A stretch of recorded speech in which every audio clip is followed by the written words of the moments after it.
গাজার রাফা শহরের আশ্রয় কেন্দ্রে বসে থেকে ছোট্ট ফাতিমা একটা চিঠি ধরে কাঁদছে।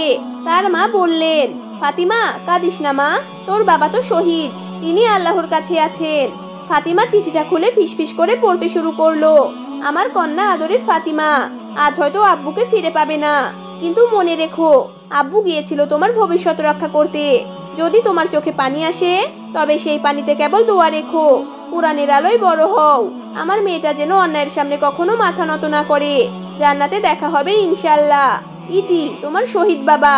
চিঠির শেষ লাইনটা পড়ে ফাতিমা চোখ মুছে বলল, আব্বু আমি কাঁদছি না, আমি প্রতিজ্ঞা করছি কোরআনের আলোয় পথ চলবো, যেন জান্নাতে তোমার হাত ধরে হাঁটতে পারি। আল্লাহ তাআলা বলেন, তোমরা আল্লাহর পথে নিহতদের মৃত মনে করো না, বরং তারা জীবিত, তাদের প্রতিপালকের নিকট থেকে রিজিক প্রাপ্ত। সূরা আলে ইমরান আয়াত নং 169। প্রিয় দর্শক, আপনাদের যদি এই ছোট্ট হৃদয় ছোঁয়া গল্পটি ভালো লাগে তাহলে ভিডিওতে লাইক কমেন্ট শেয়ার করুন এবং চ্যানেলটি সাবস্ক্রাইব করতে একদমই ভুলবেন না। ধন্যবাদ।